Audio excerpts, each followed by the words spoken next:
Who's the worst, most despicable person you can think of? Jeffrey Dahmer? Ted Bundy? Luis Garavito? Pol Pot? Of course, you could make your own arguments for any one of them, or anybody else for that matter. Yet all of these people have one thing in common.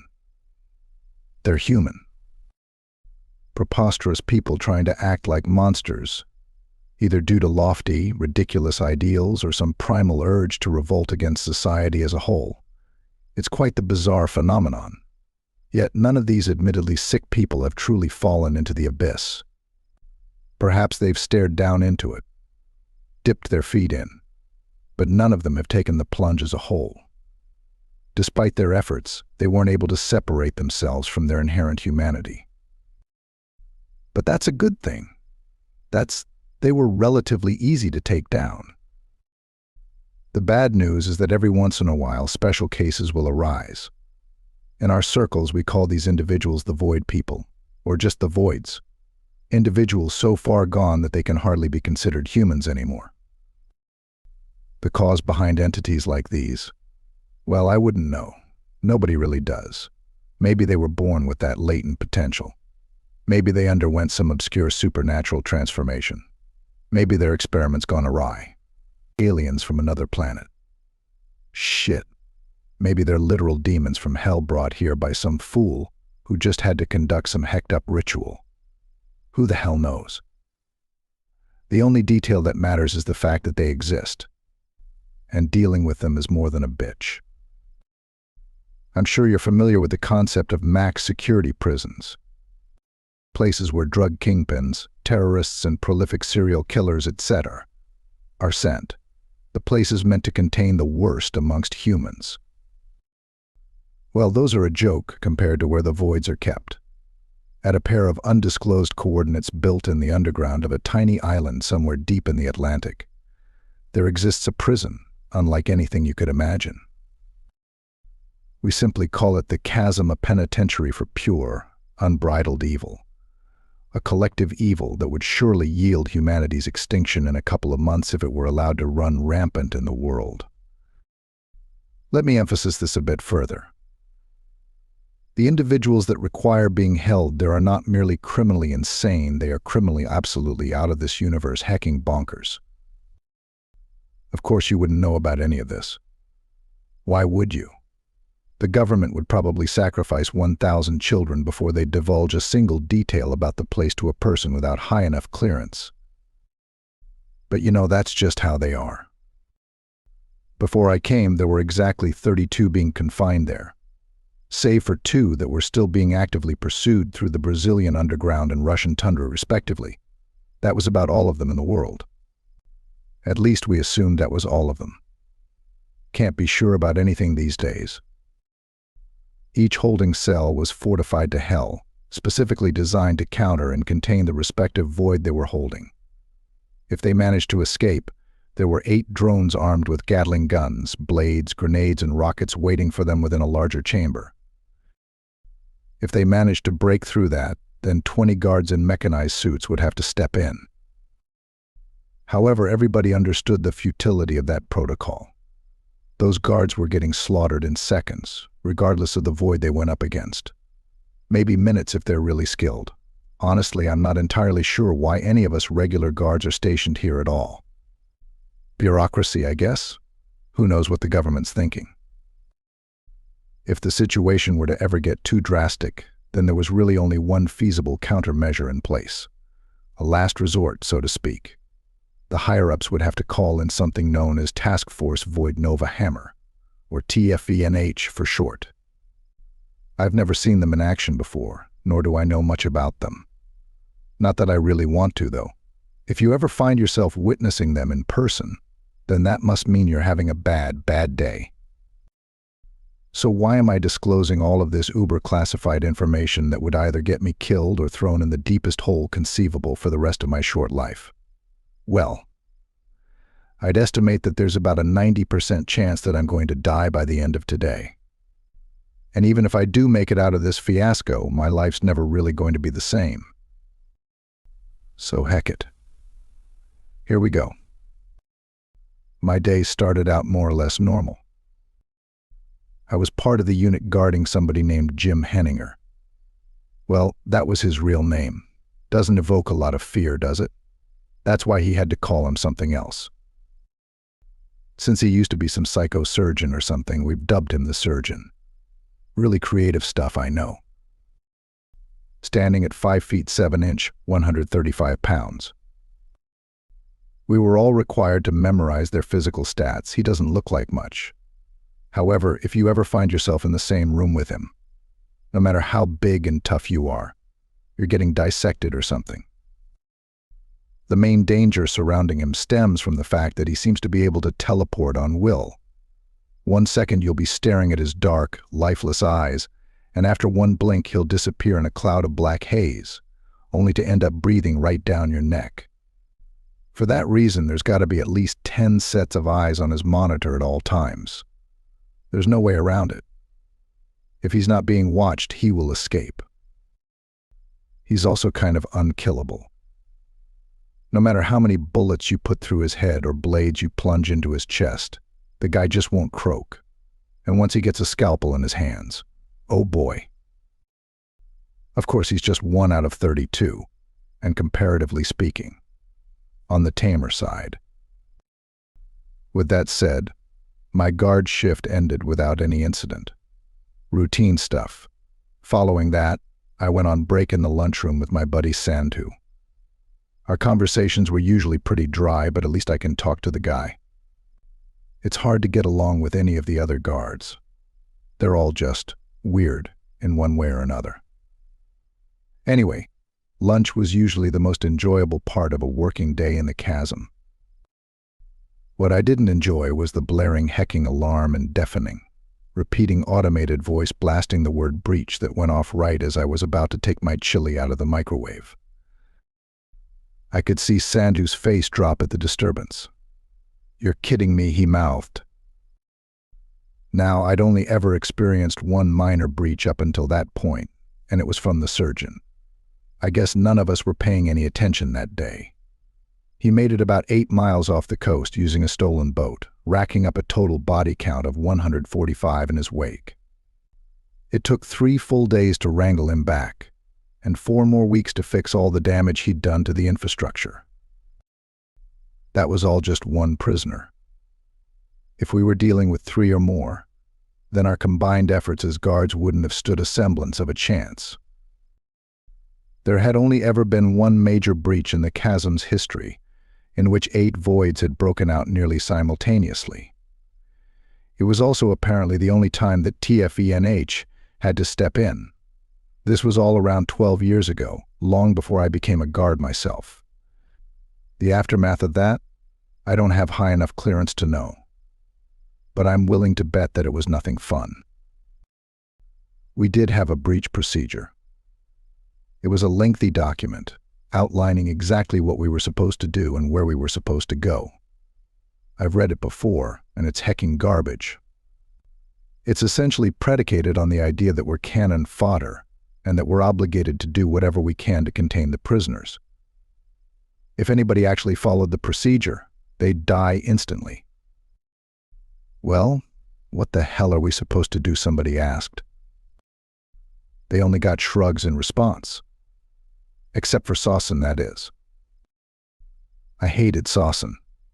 The guy seems to believe that his life's an action movie and that he's the invincible main protagonist. Our yell pussies, or what he screamed at the top of his lungs, with a stupid grin plastered across his face. We never get any hecking action. Let's hecking go. Before anybody could stop him, he picked up his rifle and swung the door open like the giant hecking dumbass he is. Since the alarm was blaring, we could hardly hear anything that was going on outside in the corridors. For that reason, we all rather shocked upon seeing Morgie the corgi standing right outside. Imagine some guy walking around wearing a dirty, giant, creepy dog costume. Now imagine that this guy is 7 feet 2 inches, with a voice that's simultaneously deep, raspy, and childish. That's Morgie the corgi for you. I could see the bravado leaving Sawson's face the moment he laid eyes on the abomination in person. We'd only ever seen him through a screen before. Rough. I always hated it when people tried imitating dogs. But hearing it coming from Morgie was a bit different, and a lot worse. Before Sawson could even put his finger on the trigger, his head was mashed into pulp. Morgie began pouncing on other guards, effortlessly crushing limbs with his oversized paws. He'd switch between running around on his feet and crawling on all fours. The last thing I saw before running out of the break room was Morgie forcing the remaining, horrified agents to play fetch with him, using a stray arm. But of course, it's not like I managed to escape anywhere better. The entire place was in a hecking tizzy. The squad leaders were frenetic, attempting to scrap together some kind of suppression force. I couldn't understand why they were so delusional. Are we guards supposed to be badass? Heck yeah. Due to our field prowess, we were specifically selected from the existing pool of CIA agents and military personnel to be dropped into this godforsaken place. Put us up against a trafficking militia, terrorists, etc., and we'll smoke them. But what we can't deal with are things that aren't supposed to exist in the first place. We watch creature features and slasher flicks with the inherent understanding that we're watching fiction, a type of visual catharsis for our inherent fascination with the dark and grim. It's not supposed to be real, and we have no idea how to act once we find it standing right in front of our faces. Not even us so-called elite agents. Like I said, I'm not sure why they even bothered keeping guards in the chasm to begin with. These were the thoughts that ran through my head as I bolted through the hellish corridors. At one point, I stumbled upon a crowd of guards leering over some rails. Shockingly, they didn't seem concerned in the slightest. "What the hell are you guys looking at?" I asked them. A guard I recognized as Fenton turned around. "This is going to be sick," he grinned, gesturing for me to look below. I didn't even know where I was going, so I didn't realize that I'd wandered into the level right above the weight room. It was a sprawling gym with an abundance of the best equipment obtainable, but there was one guard that used it the most. Branko Petrovic. Petri. A Serbian-American whose oversized frame hardly makes any hecking sense. I swear, when I first met the guy, he couldn't have been over 7 feet. He's around 8 feet 2 inches now. I'm not quite sure what kind of bizarre experiments they ran on him, but they sure as hell overdid it. Despite the alarms, he was in the middle of overhead pressing what appeared to be an ungodly amount of weight when one of the escaped voids wandered onto the weight room floor. It was Luz, standing at 6 feet 2 inches, 205 pounds. Like all the other prisoners, the guy was a complete mystery. His mostly bare body was comparable to that of a bodybuilder's, save for the hundreds of gnarly scars decorating his skin. The more disconcerting part of his aesthetic was the fact that he only had one half of his face. The other half consisted of his exposed skull, with some kind of red, electrical current running through his cranial bones. He had that same current running through his hands, which allowed him to savagely electrocute whatever organic material he touched, quickly rendering it into a pile of steaming, black mush. I guess that my fellow agents didn't bother reading up on the prisoners they guarded, because Branko never stood a chance. It didn't matter if you were superior to Luz in terms of strength. One touch and you were gone for. The only practicable way to take him down was by using ranged weapons. And even then, that task was easier said than done. Branko grunted like the dumb meathead he is, before grabbing an Olympic weightlifting plate and chucking it like a frisbee at Luz. It connected, seemingly shattering his ribs, but it wasn't nearly enough to take him down. As soon as he rushed forward, the fight had been decided. Branko attempted to tackle him, a mistake so horrible that his whole body began twitching as his skin made contact with Luz's fingertips. The electricity spread through his giant frame, causing his vitals to shut down within seconds. In no time at all, he was reduced to a heaping mass of scorched flesh on the floor. He didn't even have time to scream. I could see the respective faces of my stunned colleagues drop as they witnessed what they likely deemed an improbable outcome. Idiots, that's what they were. But truth be told, I was also an idiot for even bothering to stay. Not long after, the sounds of cracking bones and heavy footsteps began emanating from an adjacent walkway. Along with the rest of the agents, my gaze shifted towards what was sure to be another incoming menace. The locked, metal door to the corridor was suddenly dented from the other side. A big hecking dent, mind you. It only took one more blow to blast it off its hinges completely. Standing at 6 feet 6 inches, 242 pounds and arriving in a haze of blood, guts and limbs was the slasher flick-esque killer colloquially known as Wirehead. In congruence with his name, his entire head, save for a single eye, was wrapped in rusty barbed wire. He wore a decrepit, old leather jacket and jeans, complete with a large pompadour on top, like an 80s or whatever high school delinquent. Everybody's main concern was the weapon in his hands, a large iron bat wrapped in the same barbed wire on his head.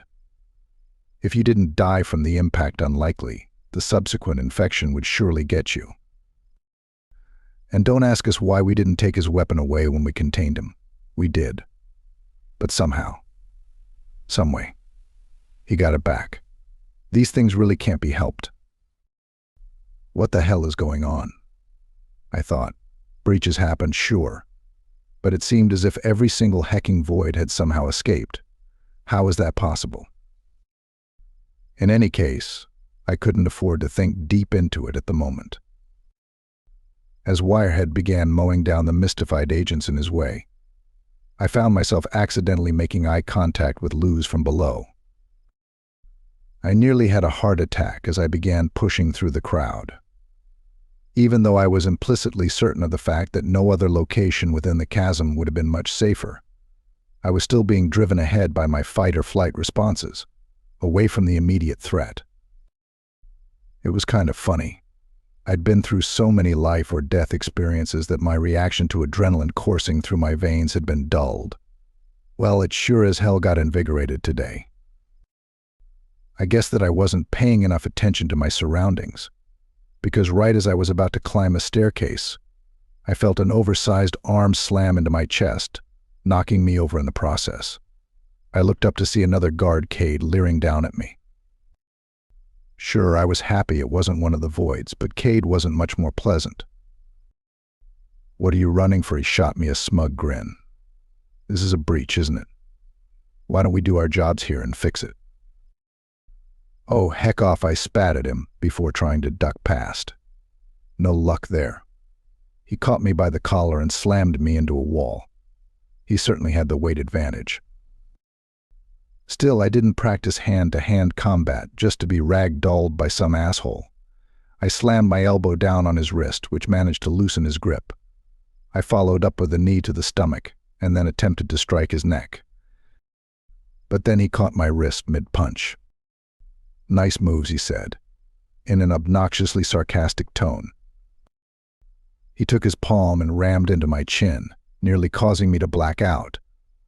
In the meantime, Wirehead was getting closer. "Guess we'll have to take this up another time," he said. "Somebody's got to work around here." I had no idea what he was thinking trying to take on one of the voids, but I wasn't trying to see his delusions through in person. Still in pain from his palm strike, I pulled myself up and began running once more, all while the sounds of carnage escalated around me. But there was a glaring issue. I had no idea where I was going. The exits were surely going to be blocked off from the inside. "Do we have some kind of safe room?" I thought to myself. No, of course we didn't.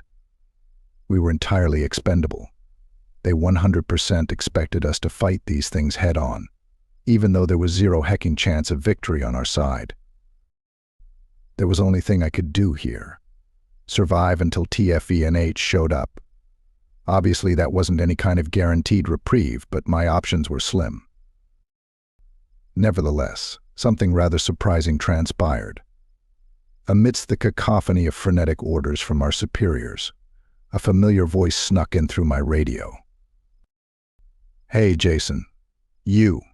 Alive." It was Sandhu. I picked up my radio and isolated his transmission. "Yeah, where are you, man?" "Block C. Got lucky and found something weird.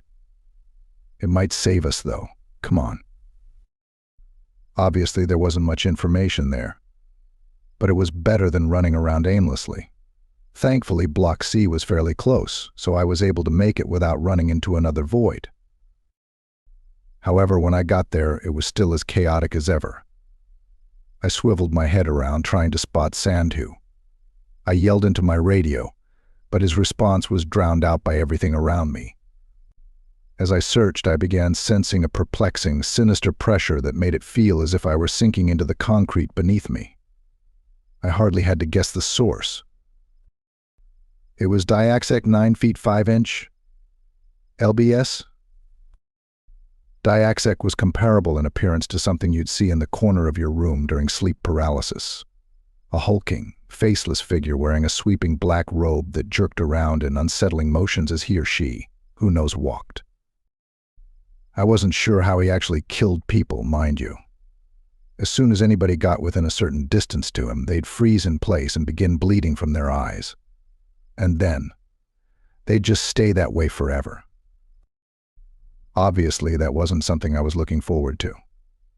As I looked ahead, I could see some unfortunate guards already getting caught in his death zone. In an attempt to avoid a similar fate, I turned the opposite direction and began running. And then I nearly shit myself. Standing about 10 feet away was the undead Nazi 5 feet 8 inch, 143 pounds. His name essentially told it all. A man wearing a dirty and tattered SS uniform, with a cracked gas mask covering his face. In one hand, he gripped his signature Kampfmesser 42 blade that was inexplicably unbreakable, no matter what the hell we tried doing to it. In the other, he held a flamethrower hose connected to a massive tank on his back, which sprayed out some kind of scorching, black flame that would supposedly yield pain beyond comprehension if you were ever to come into contact with it.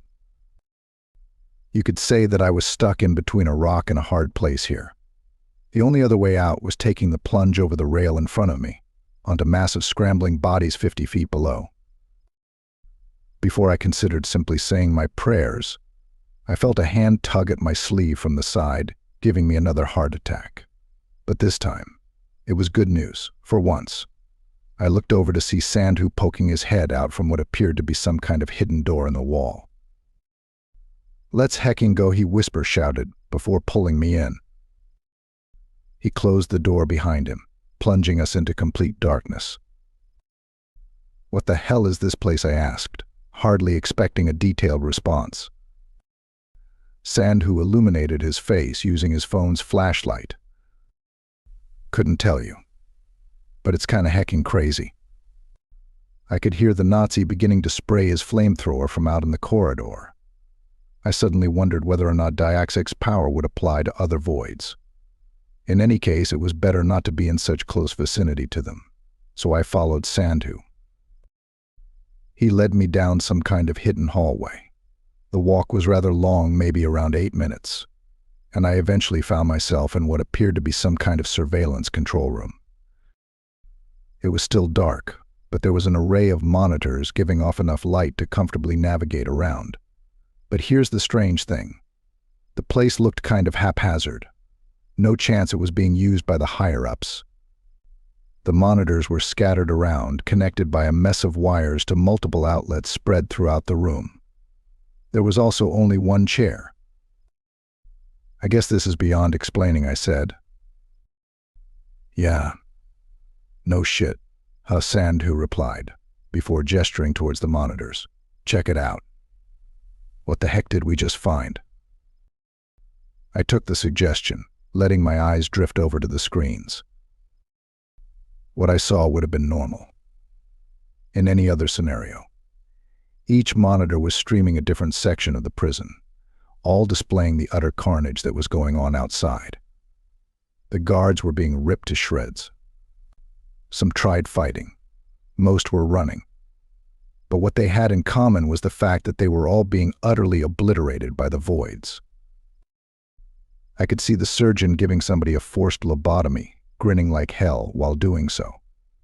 At the same time, Morgie was chewing on a severed head like a toy. But then I caught something interesting on a screen below. It was Wirehead and Luz staring each other down. That's when a rather obvious revelation hit me. Of course, the voids weren't only going to kill the guards. They were sure as hell going after each other as well. That much should have been apparent from the beginning. I grinned, feeling some kind of obscure hope creeping into my system. That hope was only bolstered when I saw the Nazi utterly dousing Diaksek with a relentless wave of black flames, with the latter struggling to move forward as a result. Guess these bastards can be hurt after all, I thought to myself. But of course my hope was merely transitory. I wasn't going to kid myself. Even if only one void was left standing at the end of everything, that just means it'll be the strongest one out of them all. And we can't stay in here forever. At this point, my future is uncertain at best. Maybe I'll get lucky. Probably not. But in the meantime, I suppose I'll enjoy the show. See how things turn out. This place sure gives you the creeps, doesn't it? I couldn't disagree with Sandhu's assessment of the bizarre room we found ourselves in. The monitors only illuminated the area up until a certain point. However, we couldn't see any walls, which meant the place had to be bigger than what could be seen, either by a little or a lot. We couldn't know unless we decided to venture further into the darkness. Neither of us took that initiative, though, keeping it a mystery. Still, it didn't feel like anybody was in there with us, so we allowed ourselves to relax a bit. I took the first sitting shift, lying back in the chair, and focusing on the monitor that I deemed most interesting at the moment. Wirehead vs. Luz. Who was I rooting for? None of them. Nevertheless, I was morbidly eager to see these two horrific titans square off. Among us guards, we'd created an unofficial tier system ranking each respective void in terms of the estimated threat that they posed, in comparison to each other. The tiers went as such. Tornado weakest. Tsunami. Hurricane mid. Earthquake. Asteroid highest, imminent death. Get the heck out. They were also divided into subdivisions high, low, mid, etc. With that said, Luz was around a high tornado while Wirehead was a mid-tsunami. A glaring difference between them, but not enough that would make it impossible for Luz to win. Want to make a bet? I asked Sandhu, half-jokingly. He chuckled. You know my luck's cursed. But I guess if we don't make it out here alive, then my debt's null anyway. Luz was more of a defensive combatant, so it wasn't surprising when Wirehead initiated the conflict. He twirled his bat around, still with remnants of guard flesh clinging onto it, in a near-mocking fashion at Luz. He was a delinquent, after all. Luz hardly reacted, of course. That's just the way he was. In response, he stepped forward, electricity flickering through his hands and up to his forearms. Wirehead followed suit, unleashing a big swing at Luz's head, which he managed to intercept with one of his forearms. Nevertheless, the wires still pierced his skin. Wirehead followed it up with a headbutt. This time it connected with the flesh side of Luz's face, slicing him up rather gruesomely.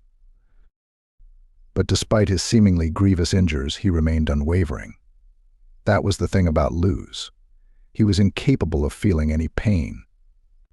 Like I said, his exact origins remained a mystery, but the one thing we knew about him for sure was the fact that he hailed from some kind of ancient clan residing in the Arctic Circle. In fact, he was the sole survivor of an incident that decimated his village, and he was hungry for revenge against the unknown force that did it. After taking the headbutt, Luz was now in striking range. He formed his fingers into an arrow shape and drove them into Wirehead's solar plexus before electrocuting his insides. Wirehead quaked in pain as he swung his bat in a frenzied rage, just about demolishing Luz's ribcage.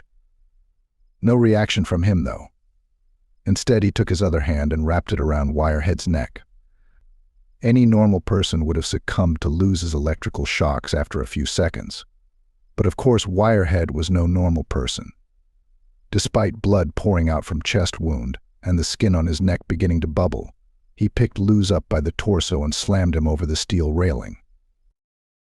He hecking broke his back. Even without sound, the mental audio of a spine snapping reverberated throughout my mind. Unsurprisingly, Luz didn't bat an eye.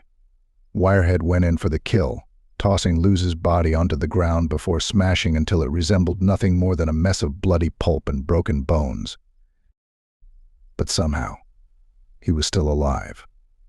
Among the gruesome pile, I could see an eye blink. Once Wirehead had exhausted himself from his relentless swinging, Luz took his chance. Using his one arm that hadn't been smashed to bits, he crawled over and grabbed Wirehead by the foot, before scaling himself up to his neck. Once there, he drilled his fist into Wirehead's forehead, utterly shredding his own hand in the process. In the end, it was worth the sacrifice. He was able to electrocute Wirehead's brain, finally causing the behemoth to drop. So, I guess he won, Sandhu said. I guess. I had my own reservations about calling Luz's performance a victory. By the end of it, all of his limbs and his spine had been shattered, and not an inch of his body wasn't hosting a series of deep cuts. The good side of his face had also been chipped away to the skull, leaving only his eye and half his nose intact. And yet, he didn't move with a hint of desperation or concern, calmly crawling away from the scene, using his one mangled hand. I could still see the current flowing through it as well, a telltale sign that he was ready to pick up another fight. Nice. Comeback victory, Sandhu said. I don't see him making it far, though. Not as a tornado tier. Yeah, but we made all of that shit up. Not like it means anything, I responded. Truth be told, I was nearly rooting for Luz at the end there. Something about his resilience resonated with me, as bizarre as it may seem.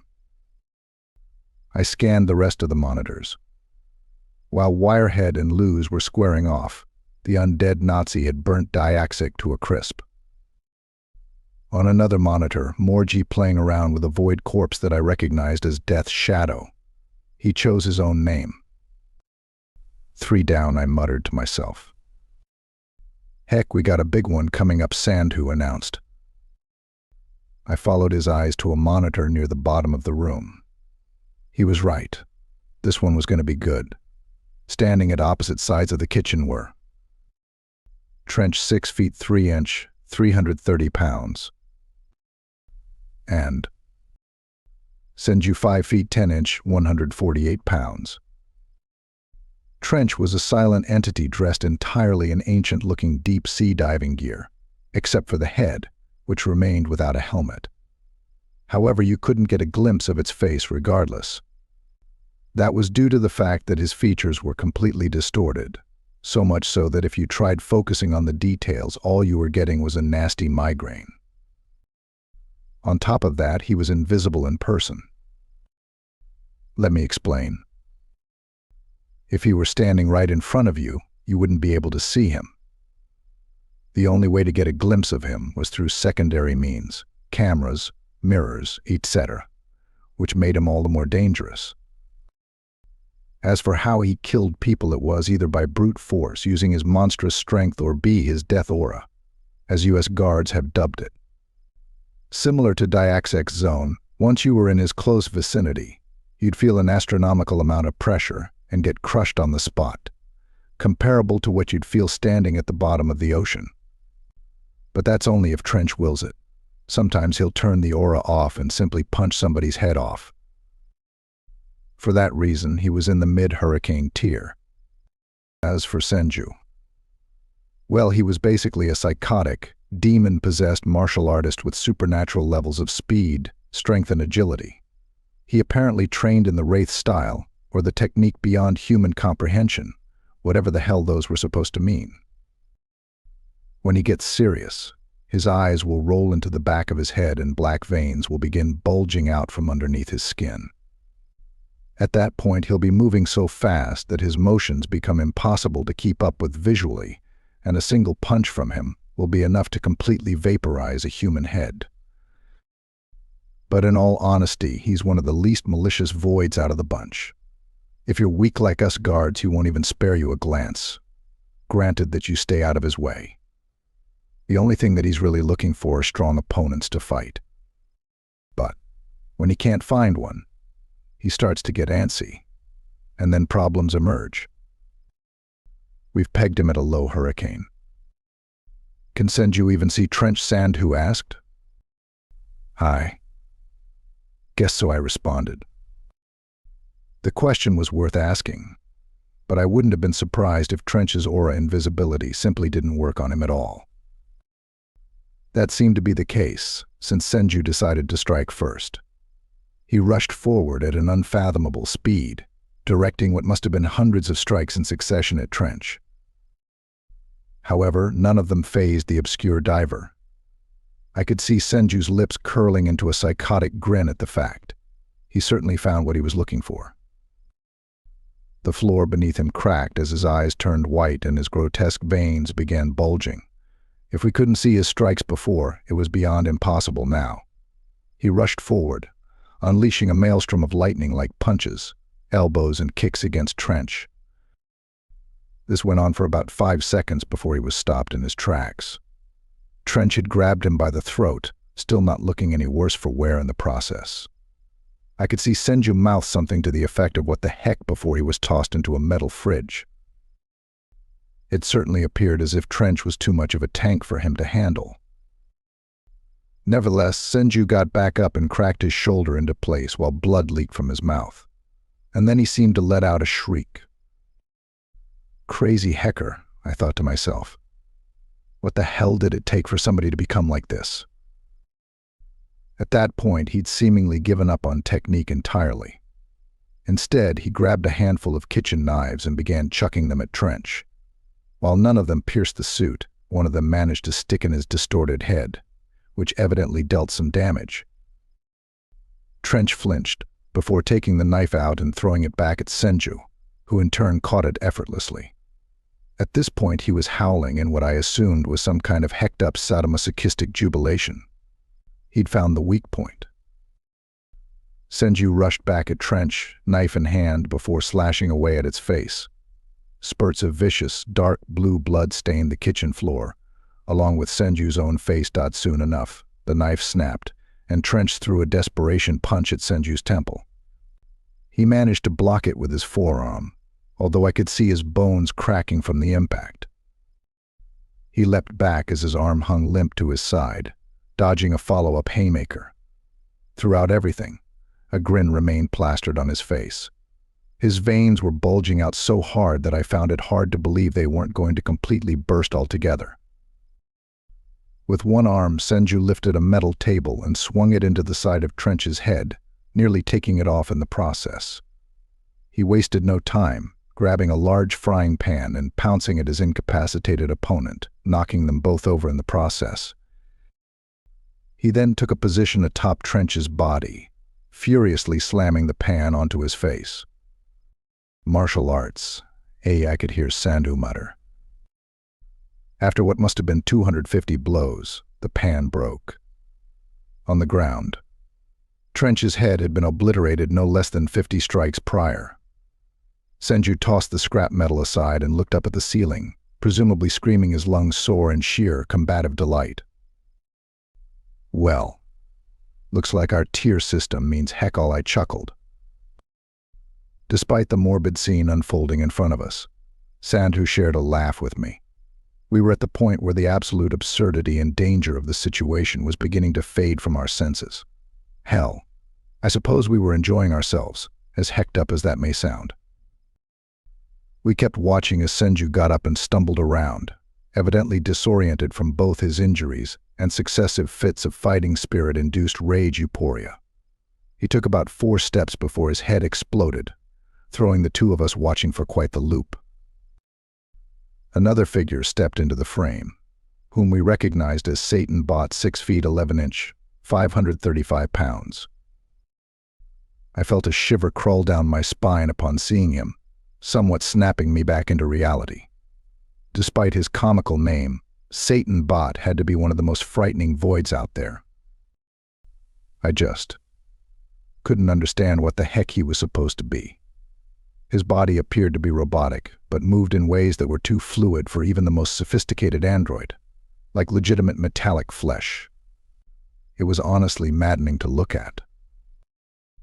On top of that, he literally resembled the hecking devil himself. Reddish-black scaly-skinned metallic shell, a mouth full of exposed, razor-like teeth, rectangular, slanted crimson eyes, a pair of large, mechanical wings, and a long tail ending in something that resembled a 3-pronged spear to boot. For whatever reason, he also had a rocket launcher atop his right shoulder and a Gatling gun connected to his left hand. No, these were not mechanical modifications. They were literally connected to his body. He was unanimously considered one of the most dangerous voids residing in the chasm, rated at a high earthquake. Even if Senju was at his full strength, he wouldn't have stood a chance. "Oh shit," Sandhu commented. "I was hoping he didn't escape." "Well, let's not worry about him for now," I said, turning my attention to another monitor. What my eyes landed on next was an utter massacre. Sitting atop a pile of gyu, 200 pounds. Like his name indicated, he was dressed in a traditional Vicar priest outfit. The only difference was the fact that the cross he wore around his neck was fashioned out of blades. The man himself had long, sweeping black hair and about 14 bags under both of his dead, blue eyes. It was unclear to us what his real motivations were. It's not like he really followed the rules of any religion on Earth, despite his outfit. He just went on long rants about the sin of natalism, and the futility of existence, and how to reach a state of sanctity. We must first reach a clean state, basically. He wanted to kill every sentient being on Earth, and then himself. He wasn't all talk either. He was certainly strong. We rated him at a low hurricane. After praying to whatever hecked-up deity he worshipped atop his pile of corpses, he slid down and began stalking the corridors for some more victims to fulfill his holy objective. Who he came across next couldn't have been more perfect.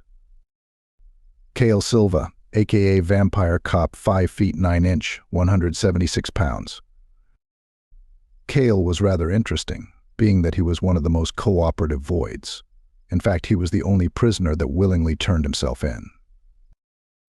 His backstory was interesting as well, and of the few we actually knew about. He used to be a prolific, merciless Brazilian cop who patrolled the most dangerous parts of Rio. It was so much so that he earned a reputation amongst the criminal underground as the Reaper. But he was still only human.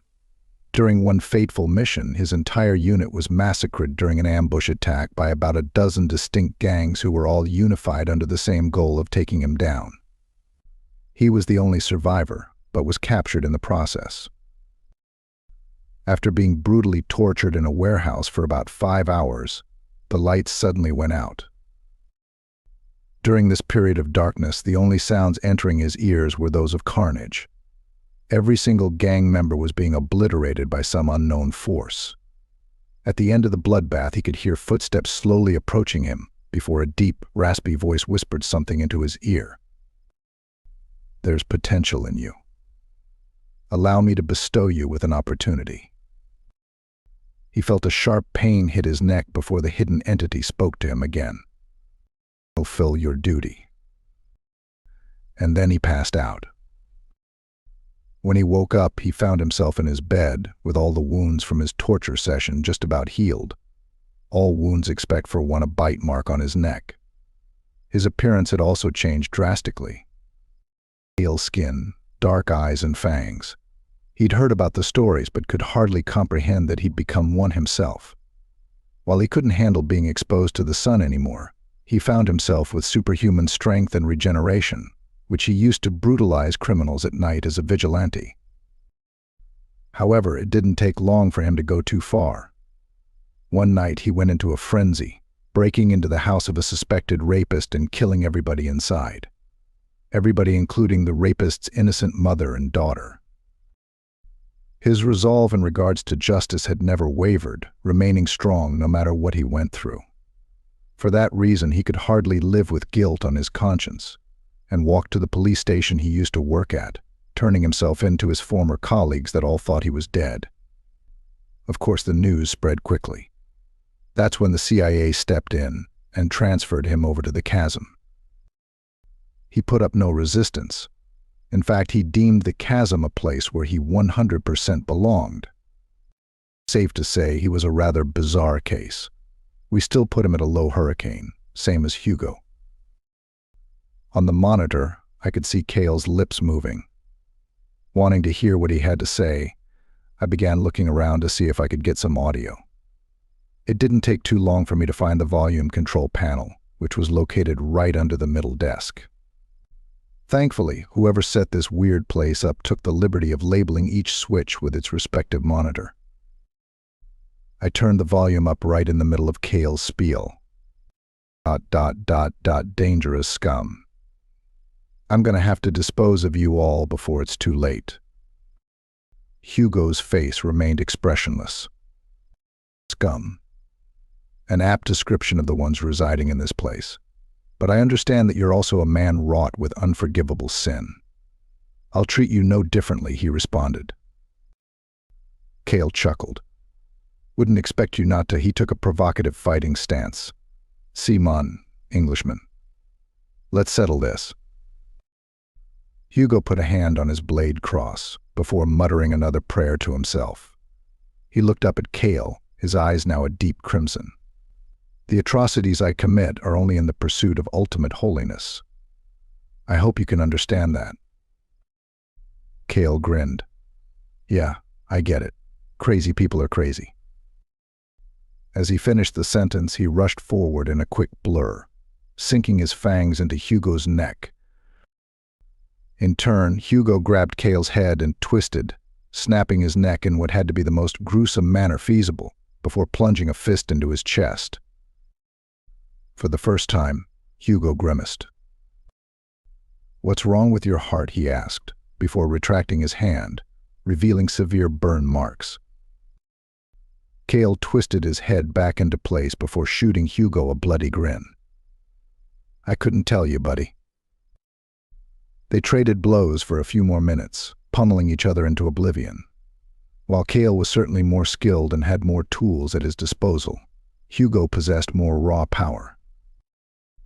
Eventually, it came to a standstill. Cale had suffered upwards of 20 fatal injuries, forcing his regeneration abilities to the brink. Hugo was bleeding all over, had about 6 bone fractures, an eye gouged out and an ear ripped off.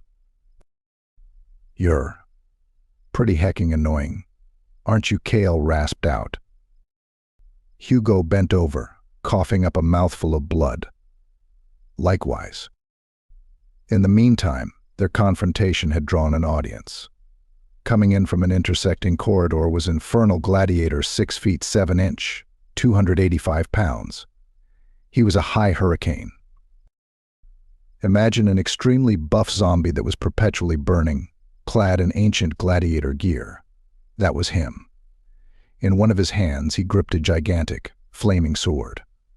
In his other, he held 2 leashes, both holding respective voids at the neck, crawling at his feet like dogs straight from hell. One was the freak 6 feet 10 inch, 253 pounds, a slouching humanoid monster with strange, flickering eyes and a grin that wrapped around its entire head. The other was the human-ish centipede 6 feet 4 inch standing height, 372 pounds, a centipede-like creature that had a vaguely human face covered in 6 eyes, with an iron muzzle obscuring the mouth area. It crawled on 10 colossal, veiny arms. They were both mid-tornado tier. Not incredibly powerful. They were merely simple, aggressive beasts that possessed nothing but primal bloodlust and strength that was comparable to 3 wild bears put together. For that reason, they were easily converted into disposable weapons by the much stronger and more intelligent gladiator. "Hecking hell," Kale said upon seeing the trio. "That's hecking disgusting." "Bloody abominations," Hugo added. "Nothing but creatures that stain this earth." They both looked at each other and nodded, an explicit sense of mutual understanding between them. I suppose that a few of the voids teaming up should have been inevitable. "Oh boy, this is heating up," I said, turning towards Sandhu. He didn't respond at first, instead looking as if he were trying to focus on something that wasn't the screen. "What the hell's the matter?" I asked him. "I think there might be somebody else in here. Don't turn around. Just keep watching. Pretend like you didn't hear it," he replied, hardly above a whisper. It's not like I had to pretend. Hear what? I thought to myself. Nevertheless, I'd never Sandhu more serious. I turned my attention back to the monitors, while forcing my ears to be alert. About 10 seconds later, I heard it. It was soft for sure. I wasn't surprised that I hadn't noticed it up until that point. Somewhere in the darkness behind us, somebody was definitely trying to contain a giggle. Just ignore it. It was a job easier said than done. And honestly, was it even a good idea? In my head, I ran through the list of potential voids that could have been lurking behind us. Of course, none of them were really ideal. Especially not the rowdy clown, whose laugh sounded hauntingly similar to the one we were hearing behind us. And then we heard it again, louder this time. I muttered a barely audible heck in response. Realistically, if it did turn out to be one of the voids, putting up some kind of resistance would have been pointless anyway. We were as good as done for. With that logic in mind, I turned my attention back to the monitors, hoping that whatever the hell was behind us would stay put for a bit longer. In the meantime, Hugo and Kale were about to fight the gladiator and his minions. "Hey, Englishman," Kale said. "You regenerate quickly." Hugo sighed, stretching his neck out. "First of all, don't call me that. It's rather crass. And no, not much faster than the average man. But no matter. God has ordained me a holy commission. He won't let me die until I've fulfilled my duty." Kale just laughed. "You're a real piece of work, British boy. Let's see if your God helps us make it out to this." "You two aren't who I'm looking for," the gladiator bellowed, before releasing both leashes. "Take out the trash." The freak ran about 6 steps before having his face caved in and neck subsequently snapped by Hugo. In the meantime, the centipede began crawling towards Kale. "Who the heck created this thing?" he asked, shuddering slightly. The centipede lifted itself up, swiping 2 of its arms at the visibly disturbed vampire. "Shit, don't touch me," he shouted, before kicking its face, removing its muzzle in the process. He regretted that decision instantly. The centipede had 4 or 5 rows of spike-like teeth, with a horde of flesh-covered tentacles squirming out from its mouth. One of them grabbed Kale by the leg, dragging him down. "God damn it," he shouted, attempting to squirm out of the appendage's grasp. Nevertheless, Hugo came to the rescue, turning the centipede's head into mush with one vicious stomp. He shot Kale a cold gaze. "Take his name in vain again, and our temporary alliance is over." Kale shook the tentacle remnants off of his leg, his face still utterly disgusted. Yeah, holy hecking shit, this is nasty." And then they both stared at the gladiator, who was grinning something malicious. "Congratulations. You two have earned the privilege of being my combat slaves." "I would literally rather hecking die," Kale responded. "I submit myself to God and God only. Diseases like you shall perish at his will," Hugo added. The gladiator drew his smoldering sword, which must have been the size of a person. Then so be it, he roared. The two rushed him simultaneously, attempting to bury the burning menace with a flurry of quick strikes. But that wasn't the best idea. They couldn't even touch the gladiator without suffering from burns themselves. Cale sighed. Some asshole just had to dig this heck up, didn't they? The gladiator stepped forward, unleashing a big swing that singed a few hairs off of Hugo's head. "Shit," he shouted, before sending a hard cross at the gladiator, shattering his chest plate armor in the process. "You're pretty strong there, Britt. We just might win this one," Cale grinned. "Like I said, God will give me enough strength to overcome these trials." Hugo moved towards the gladiator with a seemingly unwavering resolve, his eyes shining a bright crimson. His face was wrought with such intense, stoic determination that I nearly forgot his ultimate goal was to commit global genocide, and began cheering him on. The gladiator sneered at the challenge, swinging his blade once again. This time, Hugo deflected it with an elbow, cracking the metal while doing so. He followed up by directing a flying hook kick at the gladiator's jaw, managing to rip it off completely. Cale followed up by biting into the gladiator's shoulder and tearing a large chunk off, burning most of his face in the process. "Oof," he said, spitting out the charred, undead flesh. "Not my cup of tea." "Are you all right?" Hugo asked, staring at his scorched face. "Yeah, should heal up in no time." However, the gladiator was relentless, letting out a frenzied roar before bolting towards Cale. He managed to dodge most of the gladiator's blows, only taking the full brunt of his last punch. Still, that one blow was enough to form a deep, fleshy crater in his torso, while also sending him flying into the steel rail, causing it to bend. "Heck," Cale stammered out, staring down at the unsightly wound. "Nope, that's not good. Gonna take longer to heal." Hugo exhaled. The situation has become bothersome. He went back after the gladiator, sending a ruthless barrage of strikes his way. There was an evident skill gap between the two voids, with Hugo landing about 90% of his attacks. On the other hand, the gladiator only managed to land 3 or 4 clean hits of his own. Nevertheless, each of one of them dealt far for damage than any of Hugo's. After about a minute of fighting, Hugo's left arm was completely mangled, his right ribcage had been shattered, and the entire right side of his face was burnt. The gladiator had also taken a fair amount of damage, but not nearly enough to even slow it down. Cale groaned as he attempted to insert himself back into the fight, but that task wasn't an easy one. He could hardly move with his torso just about completely destroyed. "I suppose. This must be my final trial," Hugo said, somewhat solemnly. "What the hell are you talking about?" Cale asked, still groaning. And then, for the first time since we began watching, Hugo smiled. "God wills it." Using his good arm, Hugo removed the upper section of his robe, revealing a pale, mutilated, scar-ridden body beneath.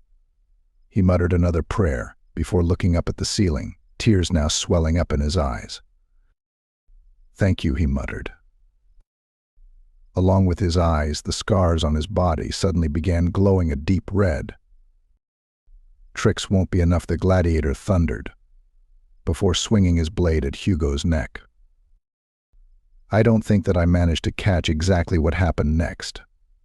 However, I was certain that I was about to see a head rolling. Instead, the gladiator's blade shattered into what looked like a million pieces. At first, I didn't even notice the gaping hole in the gladiator's chest. "How did you?" The gladiator was interrupted by his neck being brutally cranked to the side. As the flaming behemoth dropped, so did Hugo. By then, Cale had regenerated to the point of being able to walk. He stumbled over to the near comatose bishop. "What the heck was that?" he asked, half grinning. I detached myself from my earthly limitations. An egregious sin, but I need it to fulfill my holy mission. Well, shit. That's pretty cool, I guess. Not your psycho mission, but the whole detachment thing. He held out his hand in an attempt to help Hugo get up. However, Hugo shook his head in response. This is as far as I go. Not something I can recover from. I only have judgment to face now. Oh, shut the heck up, Cale said, picking up Hugo's limp body and lumbering it over his shoulder. We'll find you some painkillers and then you'll be back on your feet in no time. Why would? You help me, Hugo asked. You understand what I'm after, don't you? My ideals. Well, I don't think I could have handled the gladiator on my own. So I guess I owe ya. You crazy heck. He looked over at Hugo and grinned. And who knows? Maybe you'll learn something. Yeah, there's a lot of scum in the world. But there's also a lot of beauty. We don't have to destroy it all. That's...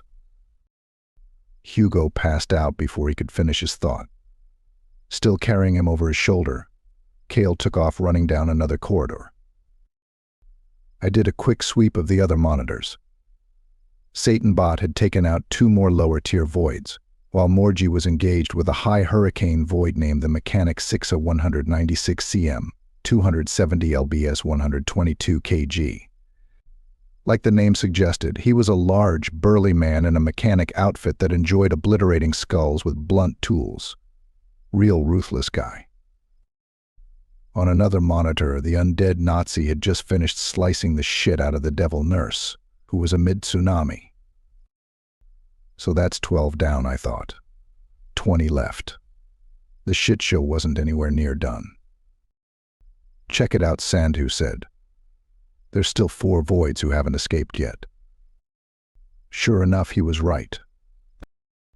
First off, there was the Titan 1.5 of 475 cm, 1,438 lbs 652 kg. A colossal entity with destructive capabilities that were nigh impossible to deal with. It was humanoid, with an immensely muscular frame further accentuated by the fact that there wasn't an ounce of fat on its entire body. Its harder-than-steel skin was reddish and cracked all over, with a roadmap of razor-like veins bulging out at every square inch. And then there was the face. It had 6 sets of glowing blue eyes and a mouth full of fangs with exposed gums that were caustic to the touch. His holding cell, if you can even call it that, was a bit more fortified than the rest. I'm under-exaggerating, of course. It was fortified to goddamn hell. No electronic locks connected to a central system either, which is probably what caused the breach to begin with. Good thing, too. He was a low asteroid. The next one up was the Warden 8 at 261 cm, 435 lbs 197 kg. Ironically enough, this guy apparently used to run a prison of his own. What kind of prison that might be was beyond me. He had pale white skin, shadow-like eyes, and long, slicked-back silver hair. His trench coat was long and perpetually bloody, sweeping the floor as he walked. I've heard stories about the guy.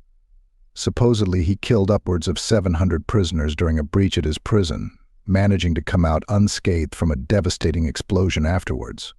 He was as dangerous as a void could get without being considered asteroid tier, being a high earthquake.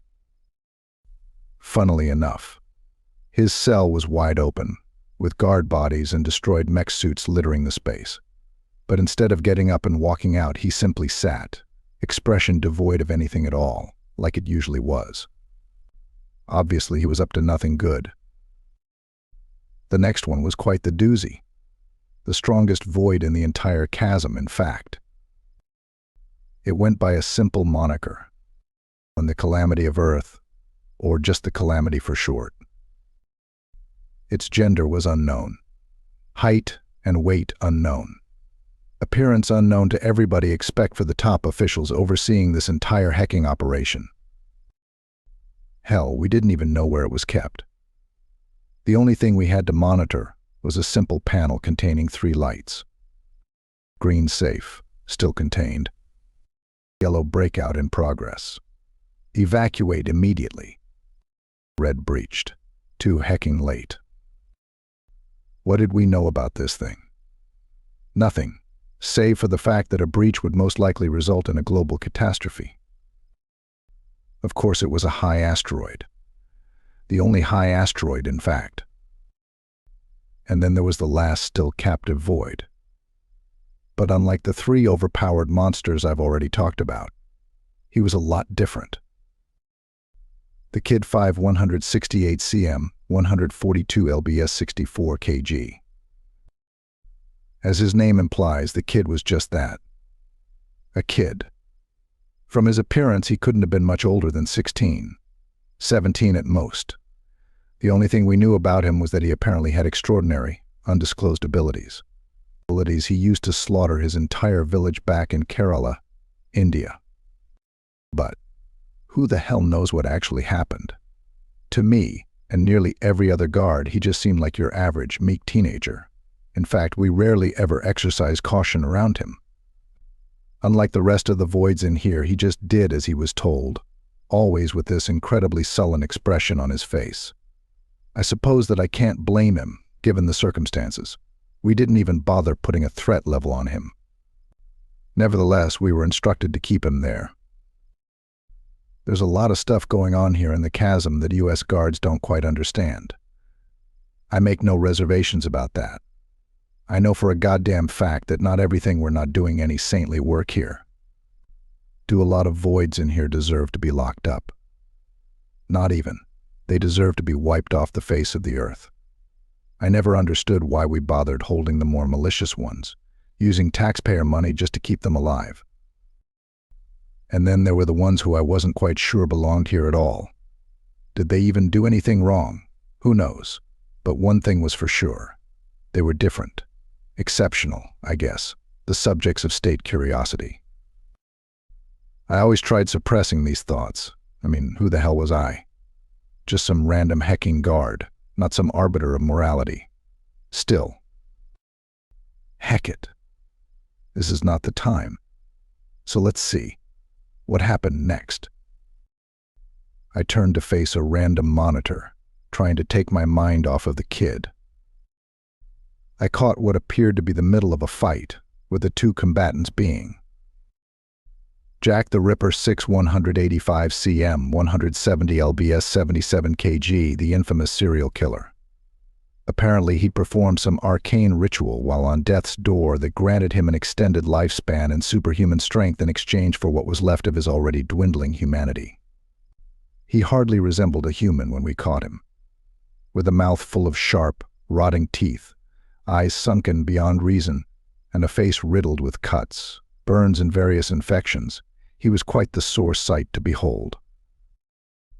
At that moment, he was once again on death's door. The person who put him there?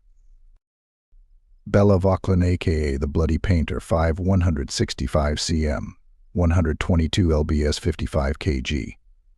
Despite looking more or less like a normal woman, she was a brutal assassin that wasn't too concerned with the aftermaths of her jobs. After killing her target, she'd paint a bloody picture on the walls. Sometimes she'd supplement her art with a few organs. She wasn't incredibly strong, but that didn't matter all too much. She had this obscure ability where she could summon blades out of thin air at the tips of her fingers, and then use some Esper-like ability to shoot them off in rapid succession, almost at a machine gun-like rate of fire. She had no problems reducing her targets to mincemeat. The ones she really disliked, that is. When we finally captured her, she maintained that she only killed the ones that really deserved it. However, any chance of appeal, not that there was a chance to begin with, was shattered when she punctured the throats of 4 guards. She still claims that it was an accident to this day. Do I believe her? Well, it's about 50/50 with me. Like I said, she had Jack on the ropes, with what must have been over 100 blades planted firmly within the killer's body, including both of his eyes. Still, he had yet to give up as he swung Wirehead's bat.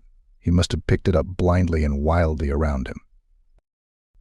Bella wasn't unscathed herself, though. It looked as if she'd taken a couple of pretty bad hits to her ribs and thigh. In addition to that, she had a gnarly bite mark on her hand, Nevertheless, she smiled as she pointed her finger like a pistol at the frenzied Jack. "Prophet or Dale Enfer," she said, before blasting the killer to shreds, finally ending his grim legacy. Once she was done with that, she let out a loud sigh, clutching her ribs and wincing in pain. Unlike most of the other voids, she wasn't capable of taking too much punishment. After walking for a bit, she came across Luz. While still badly mangled from his confrontation with Wirehead, he was walking again. I didn't even know that he could regenerate that quickly.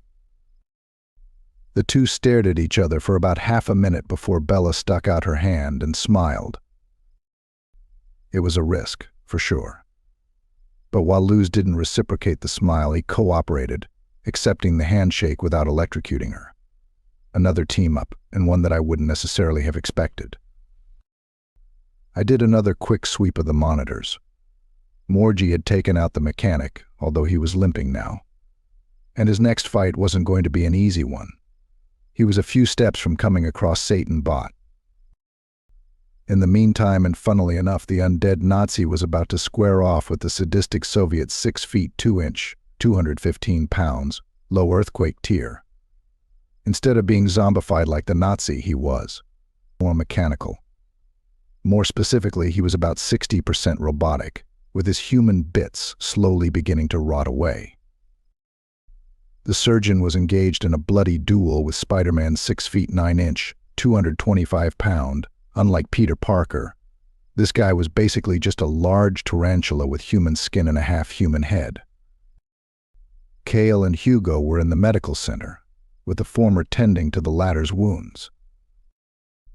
I thought about everything for a second, trying to run the numbers through my head.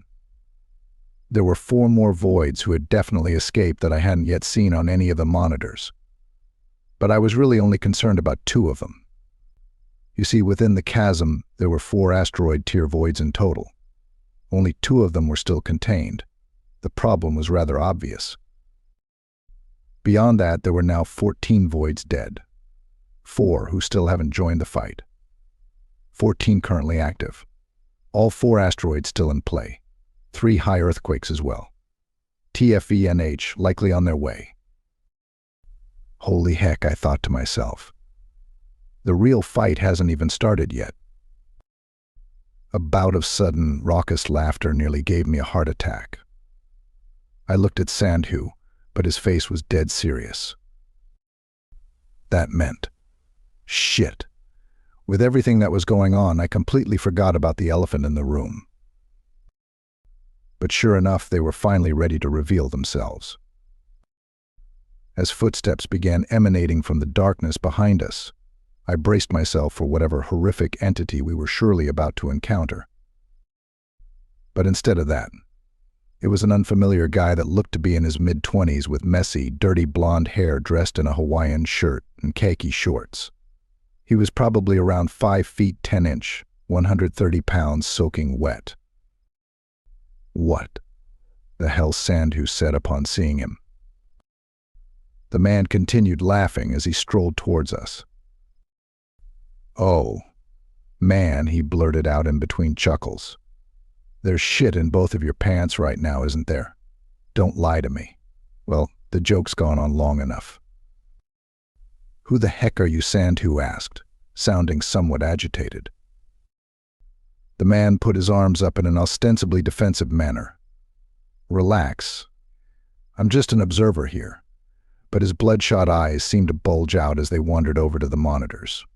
"It looks like the preliminaries are over. Time for the good shit." That's not the end of the story. If you have hooked up till here, then hit like button and comment down what do you think will happen next.